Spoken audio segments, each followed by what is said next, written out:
ಚಿಕ್ಕಬಳ್ಳಾಪುರ ತಾಲೂಕಿನ ಅಜ್ಜವಾರ ಗ್ರಾಮದ ಗೇಟ್ ಬಳಿ ಕಳೆದ ಗುರುವಾರದಂದು ಭೀಕರ ಅಪಘಾತ ನಡೆದಿತ್ತು. ಹೀಗಾಗಿ ಇಂದು ಅಜ್ಜವಾರ ಗ್ರಾಮಕ್ಕೆ ರಕ್ಷಾರಾಮಯ್ಯ ಭೇಟಿ ನೀಡಿ ಬೈಕ್ ಅಪಘಾತದಲ್ಲಿ ಮೃತಪಟ್ಟ ಯುವಕರ ಮನೆಯ ಕುಟುಂಬಸ್ಥರಿಗೆ ಸಾಂತ್ವನ ತಿಳಿಸಿ ನಂತರ ವೈಯಕ್ತಿಕವಾಗಿ ತಲಾ ಒಬ್ಬೊಬ್ಬರಿಗೆ 50,000 ಪರಿಹಾರಧನ ನೀಡಿ ಆರ್ಥಿಕ ಸಹಾಯ ಮಾಡಿದರು. ಇದೇ ವೇಳೆ ಮಾತನಾಡಿದ ರಕ್ಷಾರಾಮಯ್ಯ, ಇದೊಂದು ಆಘಾತಕಾರಿ ಘಟನೆ. ರಾಜ್ಯದಲ್ಲಿ ಟ್ರಾಫಿಕ್ ನಿಯಮ ಮತ್ತಷ್ಟು ಕಠಿಣ ಆಗಬೇಕು. ಯುವ ಜನತೆ ವಾಹನ ಚಾಲನೆ ಮಾಡುವಾಗ ಜಾಗರೂಕವಾಗಿರಬೇಕು.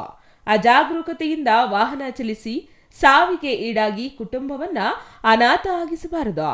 ಚಿಕ್ಕಬಳ್ಳಾಪುರ ಜಿಲ್ಲೆಯಲ್ಲಿ ಟಿಪ್ಪರ್ ಹಾವಳಿ ನಿಯಂತ್ರಣವಾಗಬೇಕು. ಪೊಲೀಸರು ಸಂಚಾರಿ ನಿಯಮಗಳನ್ನು ಮತ್ತಷ್ಟು ಕಠಿಣಗೊಳಿಸಿ ಟಿಪ್ಪರ್ಗಳ ಅತಿವೇಗ ಹಾಗೂ ಅಜಾಗರೂಕತೆ ಚಾಲನೆಗೆ ಬ್ರೇಕ್ ಹಾಕಬೇಕು ಎಂದು ತಿಳಿಸಿದರು. ಘಟನೆ ಆಗಿರೋದು ಬಹಳಷ್ಟು ಒಂದು ದುಃಖ ತಂದಿದೆ ಎಲ್ಲರಿಗೂ. ಆ್ಯಕ್ಚುಲಿ ಊರಾಚೆ ಹೋಗಿದ್ವಿ, ಅದಕ್ಕೆ ನೆನ್ನೆ ಬಂದಾಗ ಇಮಿಡಿಯೇಟಾಗಿ ನಮ್ಮ ಸ್ಥಳೀಯ ನಾಯಕರನ್ನು ಕರ್ಕೊಂಡು ಬಂದಿದ್ದೀವಿ ಮನೆಗಳಿಗೆ. ಅಂದರೆ ನೋಡಿ, ಮೋಸ್ಟ್ಲಿ ಎಲ್ಲ 3 ಮನೇಲೂ ಒಬ್ಬೊಬ್ಬರಿಗೆ ಗಂಡ್ಮಕ್ಳು. ಇವಾಗಿರೋದು 2-3 ಜನ ಹೆಣ್ಮಕ್ಳೆಲ್ಲ ಇದ್ದಾರೆ. ಇಲ್ಲಿ ಓದೋರು ಇದ್ದಾರೆ, ಮದುವೆ ಆಗಿದ್ದವರು ಇದ್ದಾರೆ. ಸೊ ಸರ್ಕಾರದಿಂದ ಒಂದು ಪರಿಹಾರ ಬಂದಿದೆ. ಆದರೆ ಇದು ಅದಕ್ಕಿಂತ ಹೆಚ್ಚಾಗಿ ಈ ರೋಡ್ ರೂಲ್ಸು, ಈ ರಸ್ತೆ ನಿಯಮಗಳನ್ನು ಫಾಲೋ ಮಾಡಬೇಕಾದ್ರೆ ಇಂಪಾರ್ಟೆಂಟು. ಅಲ್ಲಿ ಇವಾಗ ಬರ್ತಾ ನೋಡ್ಕೊಂಬಂದಿದ್ವಿ, ಎಲ್ಲೂ ಒಂದು ರೋಡ್ ಹಂಪ್ಗಳಿಲ್ಲ, ಒಂದು ಸೈನೇಜ್ ಇಲ್ಲ, ಸ್ಪೀಡ್ ಲಿಮಿಟ್ಗಳು ಹಾಕಿಲ್ಲ ಎಲ್ಲೂ. ಸೊ ಇದನ್ನು ನಾವು DC ಗಳ ಹತ್ರ ಮಾತಾಡಿ, ನಮ್ಮೆಲ್ಲ ನಾಯಕಗಳೆಲ್ಲ ಇದ್ದಾರೆ, ಮಾತಾಡಿ ಅದಕ್ಕೆ ತಕ್ಕವಾಗಿ CCTVಗಳು, ಯಾಕೆಂದರೆ ಹೈಯೆಸ್ಟ್ ಆಕ್ಸಿಡೆಂಟ್ಗಳಾಗ್ತಾ ಇರೋದು ಎಲ್ಲ ಟಿಪ್ಪರ್ಗಳದ್ದು. ಅಂದರೆ ಅವ್ರದ್ದು ಹೈಟ್ಗಳೇ ಬೇರೆ ಇರುತ್ತೆ. ಈ ಹುಡುಗರು ಪಾಪ ಅದನ್ನು ನೋಡಿಕೊಂಡು ಈ ಟಿಪ್ಪರ್ಗಳು ಕರೆಕ್ಟಾಗಿ ಚಲಿಸ್ತಾರೆ ವಾಹನಗಳನ್ನ, ಆವಾಗ ಆಕ್ಸಿಡೆಂಟ್ಗಳು ಕಮ್ಮಿ ಆಗುತ್ತೆ. ಆಮೇಲೆ ಯುವಕರಿಗೆ ಇಂಪಾರ್ಟೆಂಟ್ ಏನಂದರೆ,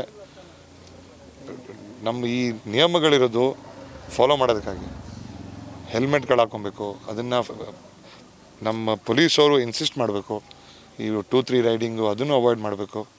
ಇವಾಗ ಎಲ್ಲೆಲ್ಲಿ ಒಂದೊಂದು ಟೈಮ್ಗಳಲ್ಲಿ ಅಪಘಾತ ಆಗುತ್ತೆ, ಆದರೆ ಆದಷ್ಟು ನಮ್ಮ ಕೈಲಿ ಅವಾಯ್ಡ್ ಆಗುತ್ತೋ ಅದನ್ನು ಅವಾಯ್ಡ್ ಮಾಡೋಕ್ಕೆ ನಮ್ಮ ಯುವಕರ ಕೈಲೇ ಇದಿರೋದು.